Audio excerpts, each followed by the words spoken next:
This is going to be a small catalogue of fragments of arguments against radical social justice and identity politics. Because I've got some notes here, so it should this should be built into a perhaps a broader thesis as well, but or some of these elements at least. Let me just start somewhere. So I did start refining some of these ideas already, but let me just start from my notes, which are a bit scattered. But as soon as you have some kind of zero-sum policy or some horse trading in zero-sum reasoning that you're going to take from some and give to others or something like that, so any kind of plan of zero-sum policy progress that is policy-driven to make progress and it uses zero-sum thinking, it always leads to sabotaging the economy, essentially. And what is involved in that is that it will always lead to corruption, because it only works by some form of cannibalism, by sort of cannibalizing the private sector.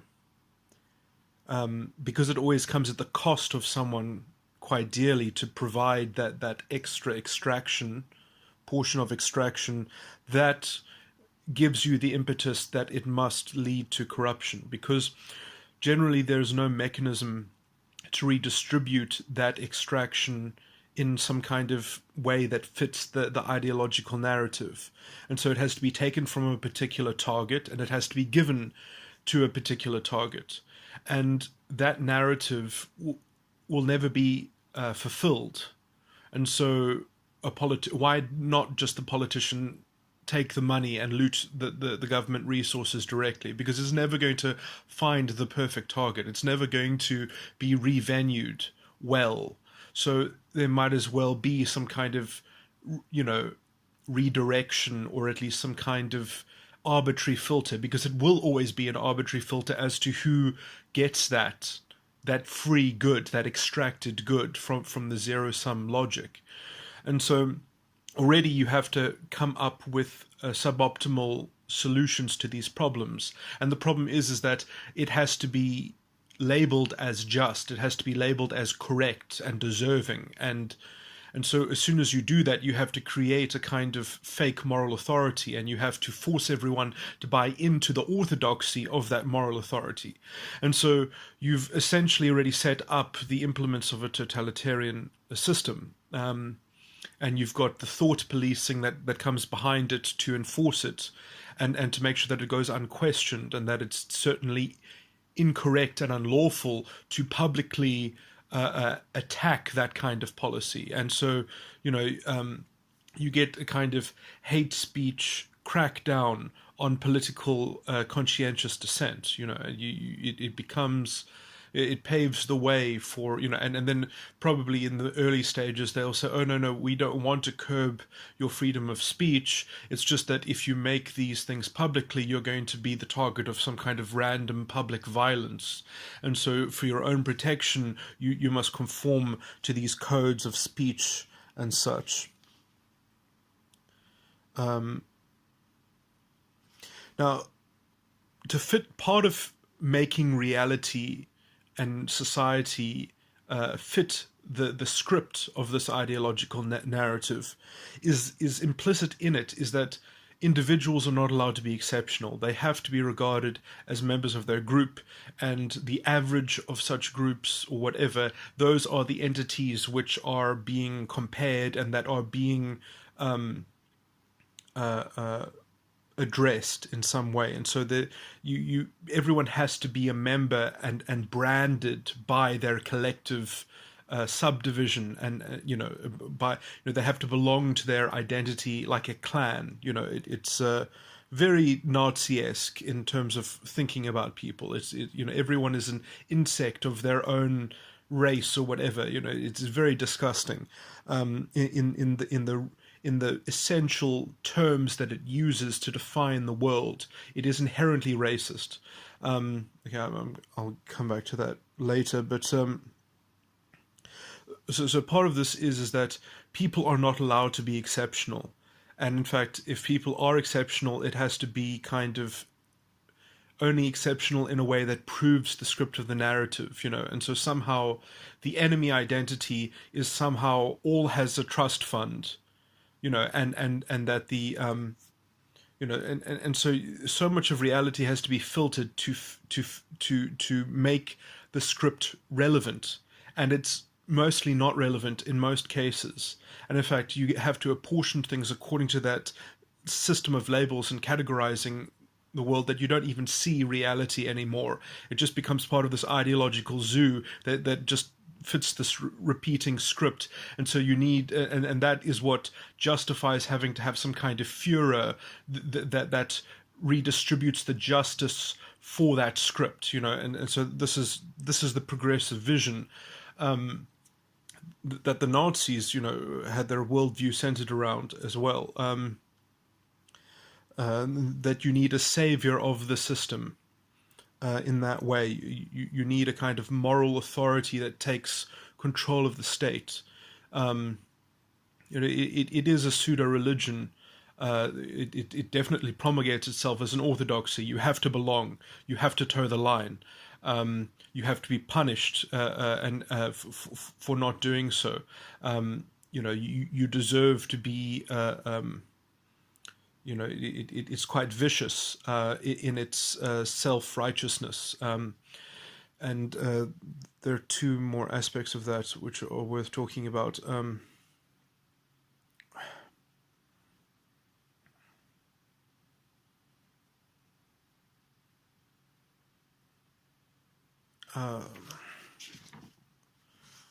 Slipping my mind as I want to continue.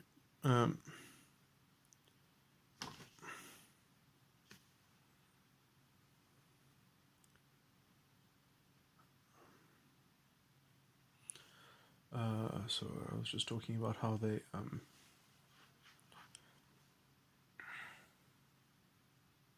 well, there are two things attached to that.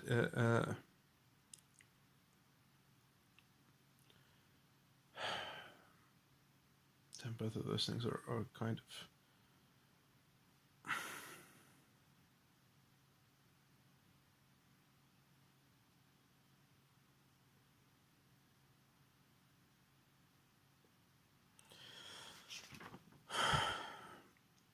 let me start getting into those tangents, I guess. I'm just going to move on. It's very hard to debunk them because they've got a semantic labeling system that is incredibly rigid in terms of what is offensive and what allows them to trigger into their narrative and their set script. And so they've kind of laid down a minefield that if you try to debunk them, you will trigger one of those mines. And so it's very impossible, essentially, because it's such an insulated relativism that they're acting from. And so essentially, they don't have to win for themselves. They don't have to contend an argument. They are the representative of some grand narrative. And it's the narrative that enslaves everyone evenly. And so they are just a humble servant, and they can only hope that they will deliver upon the ideological vision that the narrative represents in terms of its solution, in terms of saving the system.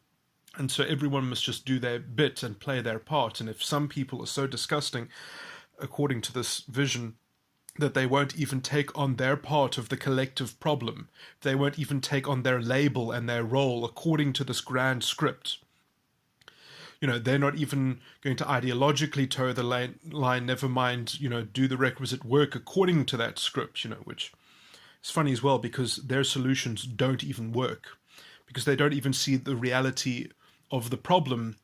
They only see it according to this incredibly rigid script of victim and perpetrator, that they can only have justice in the vision of a zero sum, that there's some kind of power oppression, so because, and this is why everything triggers into an oppressive accusation or an accusation about oppression.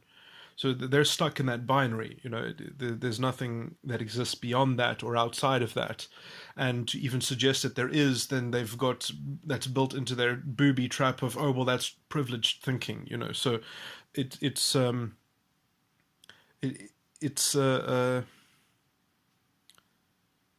mean, the scientific crowd have been doing this forever in terms of their presumption of material determinism, or materialism, or physicalism, or whatever you want to call it. I mean, it doesn't make any philosophical sense, but it's analogous. It's the same kind of pseudo-intellectualism, to get a bit philosophical. But while I was talking, that second point came up in my mind. Let me think about it.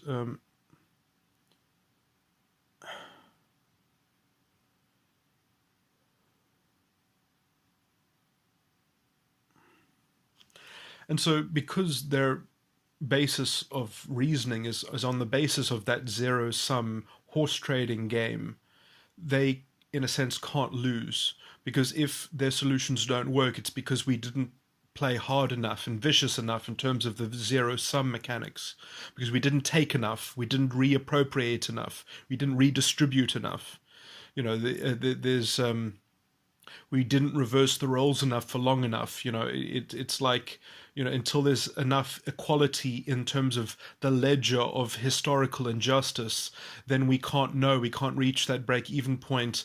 And they desperately want to get the break-even point so everyone can then start being a real individual from some time. So it's like they've got this delayed individualism, that people are only allowed to be exceptional and not counted as part of their group after this particular break-even point or something like that. And they have no definition of when that break-even point, what it would even look like. Well, I mean, I guess technically there is a description. It's called equality of outcome, which is such an absurd and idiotic, kind of whimsical idiocy. It just doesn't have any kind of expression. But this is part of the useful idiot wing of the fascist ideology, is that they push for these things that have no physical expression. They can, they're so abstract and idealistic in terms of their non-correlation to any kind of tangible. I mean, it's like saying that, oh, we'll stop being feminist when there's an equality of outcome between men and women. I mean, it's completely insane. I mean, do men and women make the same choices if they have the exact same resources, on some kind of statistical average? I mean, like, what does that even mean? It's such a retarded frame of reference. Like how are you going to calculate an equality of outcome? So there are.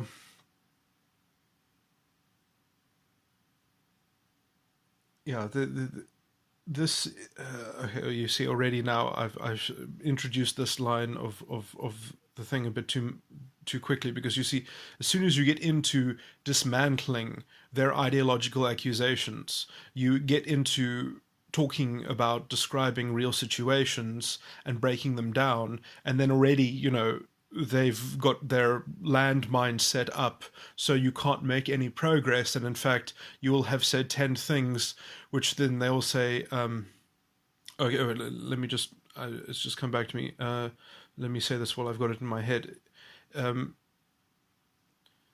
So they've got this weird hypocrisy, really, because at the core of the social justice ideology is this extreme hypocritical racism. They are incredibly racist at their core. They will say that they are not racist because their end goal is an equality of outcome.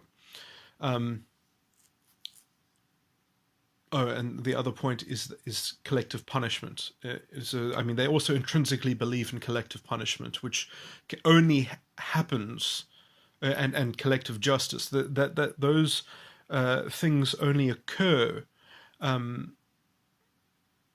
if you are inherently racist and you believe that the races as a group are entities which, on their own merits, need to be pandered to. They need to be orchestrated and led and arbitrated by some kind of system Führer, by some kind of demagogue figure or authoritarian orthodoxy that is treating people as members of their group. So it has these. Okay, and now going back to the more recent point that I was raising. So it has a real paradox in terms of its treatment of generalization. So it will generalize freely because in terms of determining that we haven't reached there yet, in terms of equality of outcome.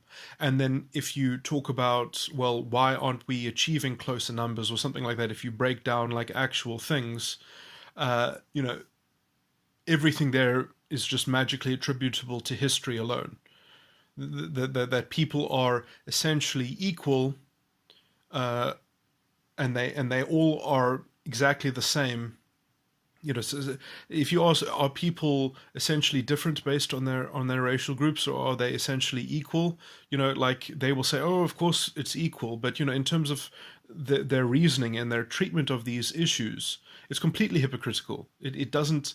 They have created such a convoluted system in which they can somehow claim both, and how they get away from that is that, well, we need something to save the system. We need something that will just basically tell us something about identity. There's some exterior voice that tells us the facts about our identity and where it comes from and how it's situated in history, which is also beyond the human being. And they will, and that force will imprint within everyone the fascistic spirit of identifying with your group's pain or your group's experience. It's really the most kind of disgusting racist philosophy that you can imagine.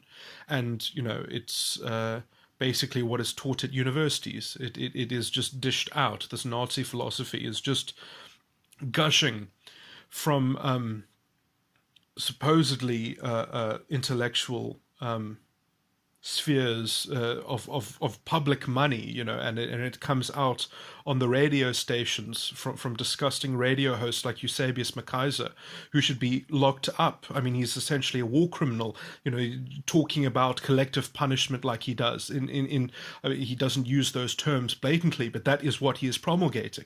That is what he is calling for.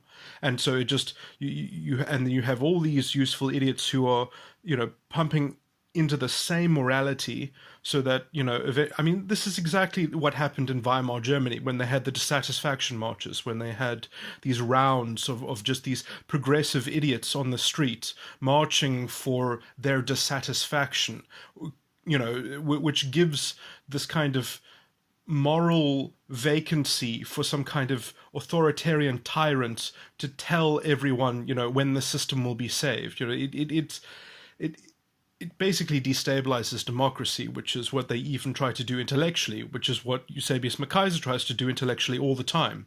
He takes shots at democracy, demoralizing the system, and completely hollowing it out. Even the fucking president of the ANC has used an interpretation of constitutional language that basically completely undermines what social justice that is actually spoken of in the Constitution. He interprets it according to this racist creed, and so we've effectively got, I mean, if anything, the experience of South Africa proves how easy it is. And in less than 30 years, we essentially have the same moral mentality that we had during apartheid. All the progress that we made in the 90s was completely lost in terms of the moral outlook, at least.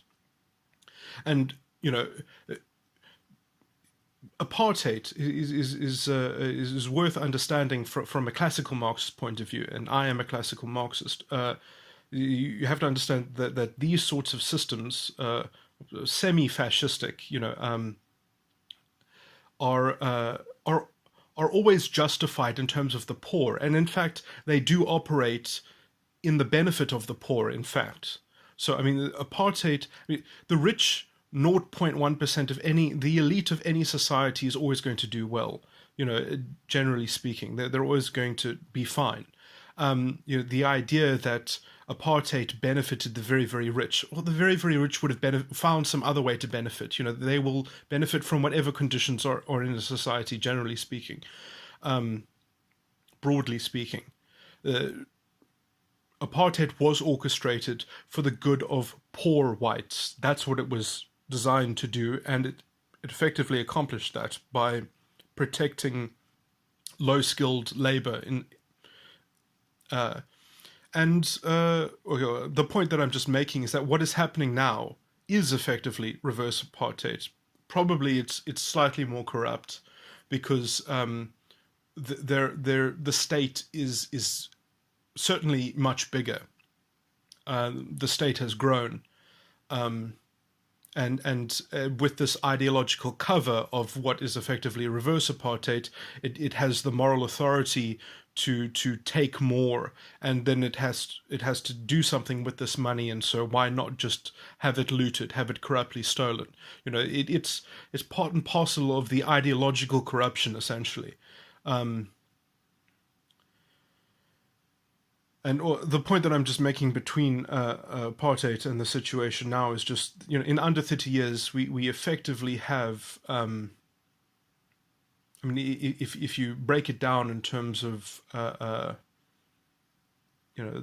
sabotage of people's lives, generally in a modern capitalistic society, a group of people don't do that much worse off. Yes, people lose their fortunes and business goes bad and goes bust or whatever. But, the kind of how people have gone down, in terms of their economic well-being, let's just say, and the knock-on effects of this. Because, just because whites have suffered in this new economic system does not mean that black people have displaced them in an equal amount. I would say that, there has been definitely some growth, and obviously that growth has been channeled towards benefiting different race groups or whatever, so it's much the same way as apartheid was structured. It's being racially democratized, in terms of the benefits of the meager growth that we have had. Obviously, you can't even compare it to where we would have been if we had let's say, a more enlightened political class that didn't just care about racial pride and restoring racial pride and actually didn't want to take revenge, but actually, did the opposite of sabotaging the economy, which is effectively what they have chosen to do instead. If we didn't have a government of national unity for only 2 years, so that people could get right into, the signing the checks and such, if we had a government of national unity for 6 years, we would have had much less inefficiency, much less, perhaps less corruption as well. But there was no stomach for that. And, all of this sense of responsibility and accountability, it's all just always deferred to the past. It's always just, well, it's the ideological enemy, it's part of white privilege. That's what we're suffering from. It goes unexplained and it goes unaccounted for, and there is no accountability in the system, especially not with this ideological poison going around. And so it's effectively a tyrant's pleasure palace at this point. If there was some kind of illegal coup or and it's also, on some level it's incredibly ridiculous, when you consider Zimbabwe at our doorstep and the recent example from that. But since I'm just doing a vague catalogue of political issues, the land expropriation thing, is just completely insane. It's just the idea that you're going to, at best, what you're going to do is replace 10,000 or however many thousand white middle-class farmers or rich middle-class farmers or of mixed economic fate. You're going to displace them with tokens of another race. that are hopefully going to be as good at producing food and keeping that very important productive sector functional. Because essentially, if we lose food production, then I guess, well, then they might as well have a genocide. They might as well go full, and just blame every failure on the external, on the minority group. There will be nothing holding them back. Effectively, there will be no choice anymore. You might as well go full fascist. You might as well go fully with Julius Malema. At the point at which food production gets sabotaged. So, it's so easy when there is no, with all these experimentations on the New South Africa, which, I mean, it shouldn't be called the New South Africa anymore. It's something like the New South Africa. There's no accountability in this kind of experimentation. That all gets deferred onto the minority group. And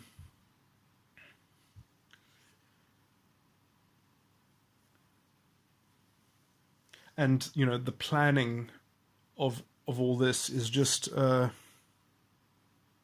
it's based on this zero-sum thinking, in essence, which means that the kind of growth that we have is I mean, the idea that white people have had it good in South Africa since the revolution. I mean, just I would say look at the immigration rate, But yeah, so the idea that you're going to deprive productive white farmers from their livelihood and from their property as some kind of collective punishment for their racial group, because the land was stolen. That is the accusation. I mean, so somehow a particular farmer has stolen their piece of land from three different people that are claiming that land, because three different people actually do have some kind of historical claim to that land. Because first the land was occupied, perhaps, and then they were displaced by the Zulu expansion, and then so you've got multiple claimants of these plots of land. And I mean, what is the value of this in terms of, you have to remember that this was farmland that was procured as farmland. It was worked into being a productive farm, generally only by Europeans. There was no prepared farmland. They prepared it to be farmland.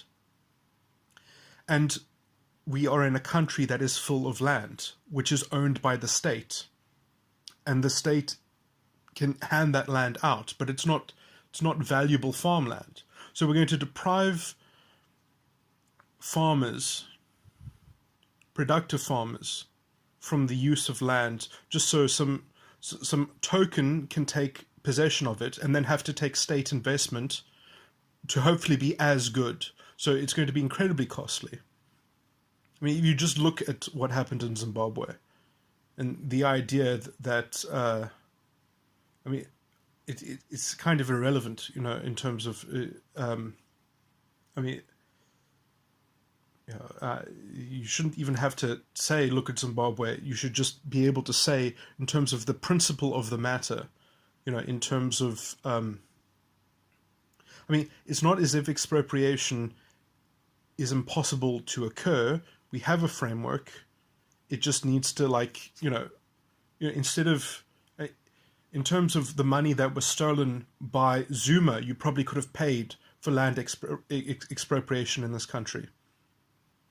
You could have done it legally. For the amount of money that has already been wasted by government, essentially, you could have had legal land expropriation. But no, effectively, there must be a collective punishment to help subsidize this incredibly rotten government, in essence, that's going to continue to centralize power and put its influence in the resources of this country, when it has been proven to be the most ineffective institution that we have in this country, even as they produce policy that is obviously made to make business look bad. In fact, it is designed to create news stories of business corruption in sense. I mean, yes, businesses will always effectively try to maximize things, but there are ways to structure policy that it doesn't, in essence, create these sensationalist, you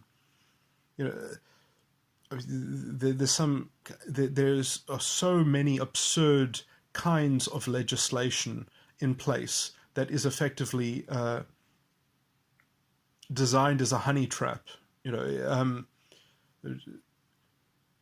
or some of the stuff is so toxic you can almost say it was designed to sabotage the economy in terms of the mining charters and such. I mean, it's impossible for people to put money into this country. There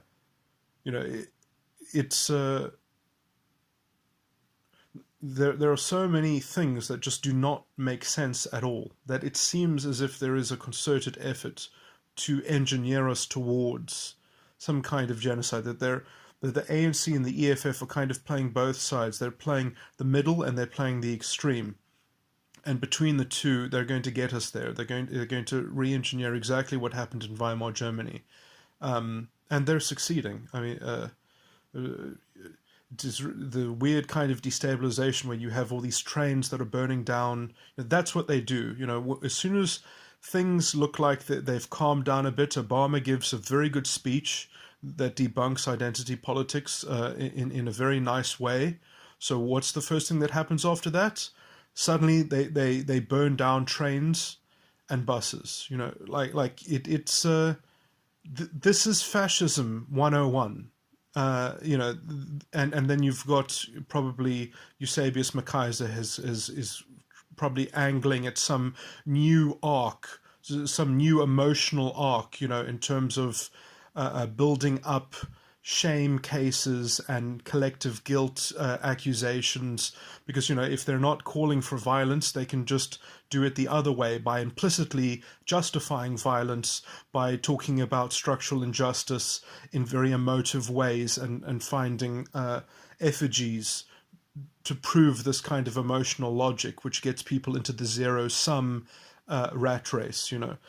So I guess that's pretty good ideological summary. But yeah, so part of this is that there is a moratorium on being exceptional. No one is allowed to be an exceptional individual. You have to be somewhat, a member of your group and a statistical representative of such an intersectional experience. That's how you have to be categorized, because only through that categorization can we have some kind of systemic solution and systemic savior in terms of its authoritarian arbitration from the top down.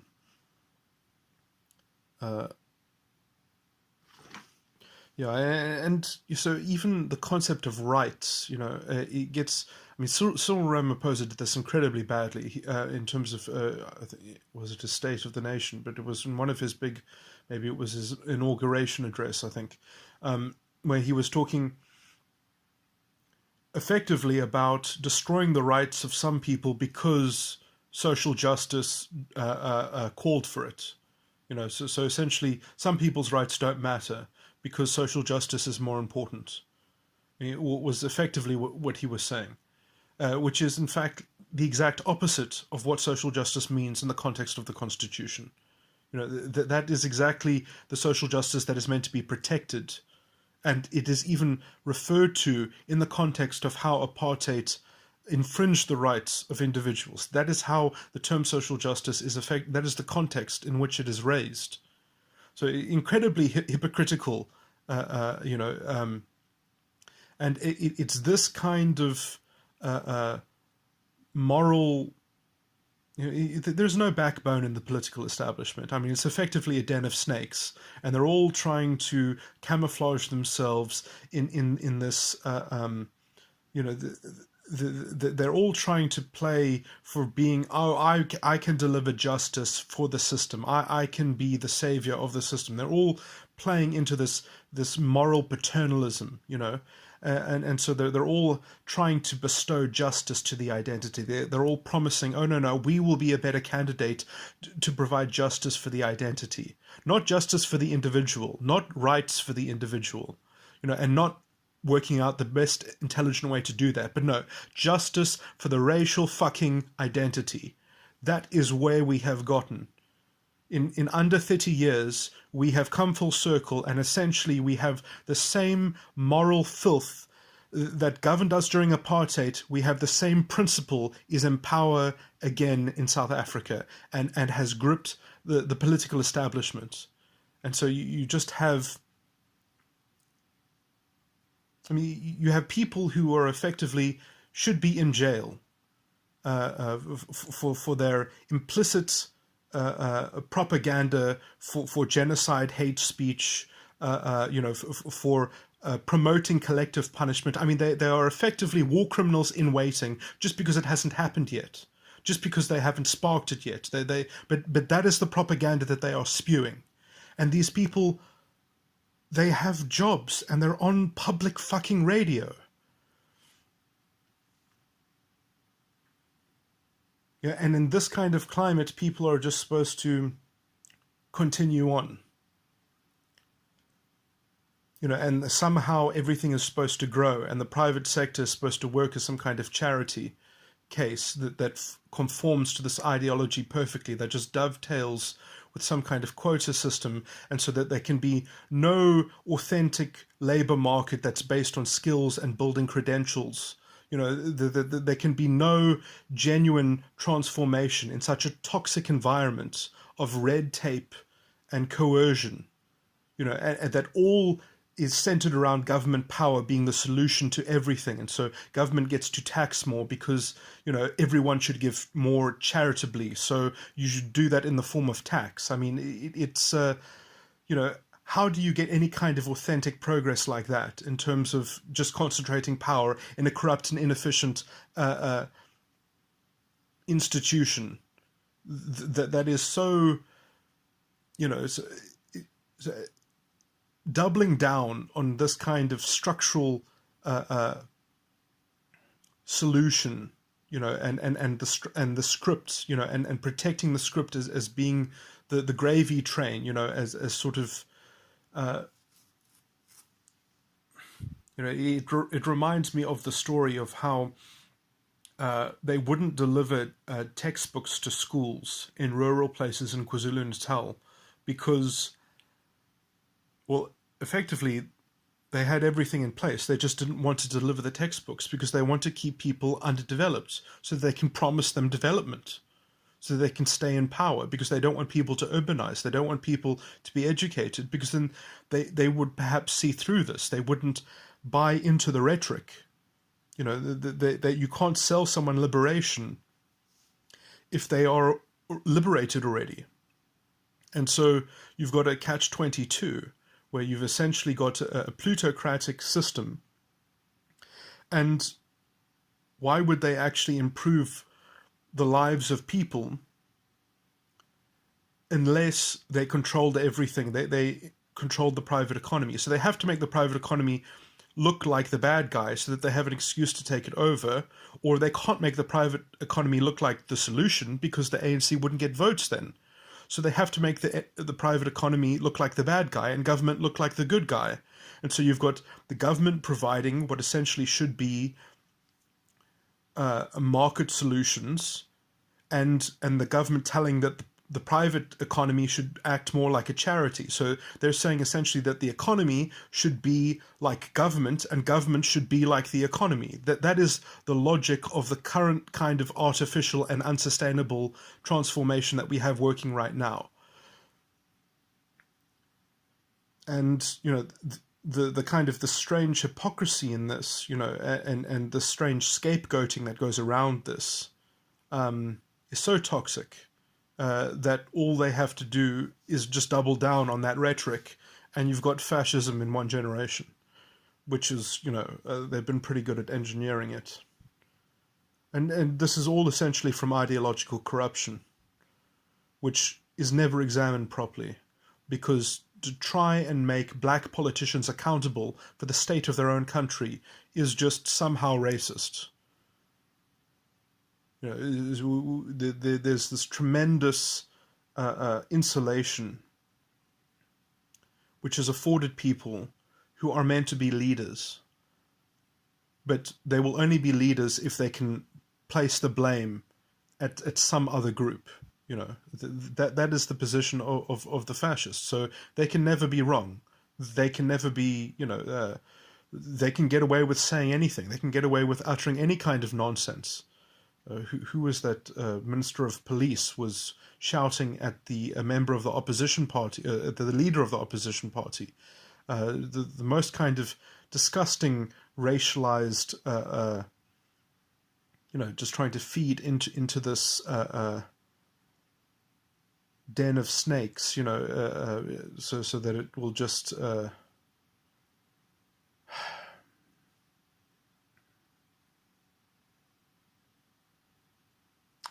and everyone is just safely captured into saying, oh, well, we might not agree with Julius Malema, we think that he's a fool, but I'm a feminist and down with the patriarchy and structural oppression, I mean, they don't recognize that they're in the useful idiot wing of the fascist movement. Yeah, so I guess where I'm sitting, it looks pretty hopeless in South Africa at the moment.